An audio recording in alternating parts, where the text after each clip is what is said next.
Hello, my name is Lukas, former material science professor, now CEO and co-founder of ILLUTHERM. We decarbonize industrial heat with the world's brightest LEDs. What do this light bulb and these industrial furnaces have in common? Well, both of them came into our lives 5 generations ago. And by now, the light bulb is replaced by LEDs and has become obsolete, but the furnaces, they are still around. And they make more than 10% of the global CO2 emissions. Are you willing to accept that? It sucks. Let's change it.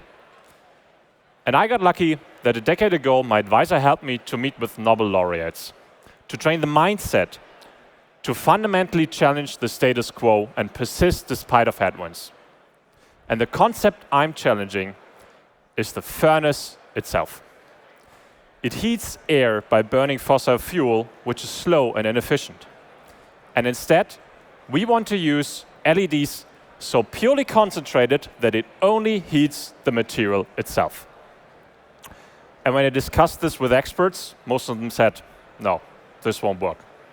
And all of my science proposals for funding got rejected. But then I quit my job and started building hardware in my living room.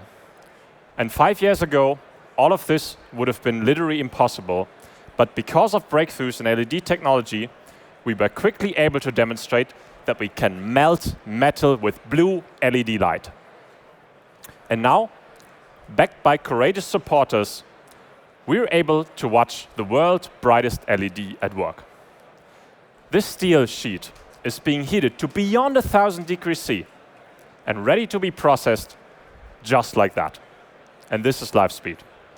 And the coolest thing is that our modular and patented concept is infinitely scalable and made for industry. So we can heat entire metal sheets, and this is how our first product is going to look like. Looks pretty fast, right? And exactly that is what our customers care about. Because this speed translates into more automation, less labor cost, and higher flexibility, all translating into earnings for them. And because our LED furnace is the gatekeeper to these values, and it's so compact and easy to install, we can offer it on a rental base, which is rare for hardware. And altogether, this is the smart way to electrify and go green. And this industrial heating machine market in Europe makes 30 billion euros. And we secured 100K in revenue to figure out what our beachhead market should be. And it is steel sheets. But we also realized that we can do other materials as well, such as ceramics, and we can build it in any scale we want. How cool is that? And while my job is to stand here on stage and relentlessly produce innovation, my co-founder Milto brings the more than 25 years of industrial leadership experience needed, while Michael is the brain that turns ideas into reality, making us together the perfect combination. And with our 12-headed team, we will replace industrial furnaces with LEDs, just as light bulbs have been replaced with LEDs too.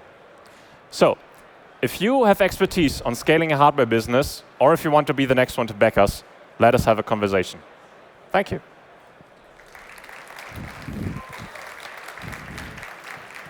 Thank you for the great pitch, Lukas.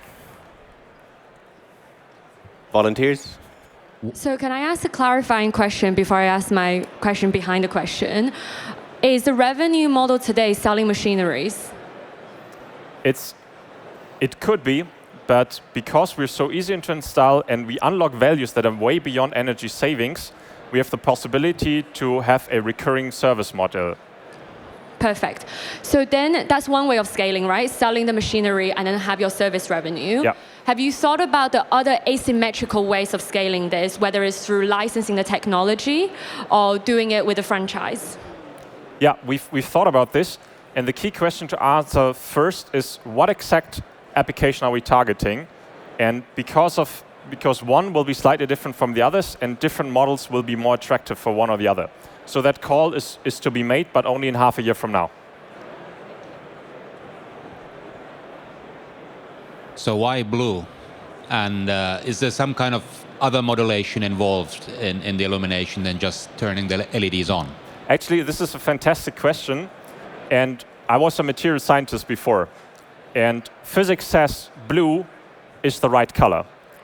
And a few years ago, it would have been impossible to even prove the idea because no light source on Earth existed which could prove the job, which could do the job of heating the material. And like if you go to the airport in the security scanner and look at these pictures they take, some is in brown, some material shows up in blue, because the wavelengths needs to match with the material. That's what they use to detect whether you have a computer or a bomb or whatever. And I asked the question, what's the right wavelengths to use to heat steel, cement, and ceramic? And the answer is blue. And a few years ago, no blue light source strong enough existed. So it's just, the need is there. The technology hasn't been there 5 years ago. Now is the time to do it. And we're the first one doing it. So I think it's a great opportunity. Thanks. I really love your ambitiousness. It's amazing. What's the current TRL? How long time and how much money does it still take from the R&D perspective to take this to market? Yeah, so we are at TRL 6 about. You saw one of these, some were renders, but so you saw the actual prototype heating of the steel sheet. So if you're targeting applications in that size, which is a smaller market, we could be in the market within a year or two. If you go for like these giant furnaces, it will probably be 2 to 4 years. And how much money for the R&D? I think we need to spend about another 3 to 5 to develop the product and a similar amount to build the first factory. So it could be one Series A round to revenue, and the great thing is that one factory to produce our furnaces would amortize itself within like 10 months. So scaling from there could be like self-fueled, which is an interesting thing. Maybe a question on how long would you say it takes to sell these kind of machines to these kind of industrials, and what would be the target ACV that you would aim to achieve over time?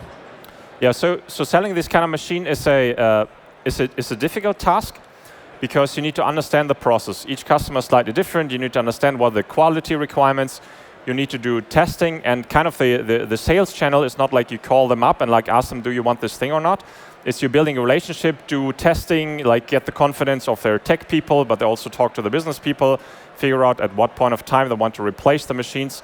So it's a longer process, but once you've convinced someone, then they probably have 10 furnaces in that site and in other sites too. So it takes time to get into the market. All right, let's give a big round of applause to Lukas. Right. Thank you. Thank you.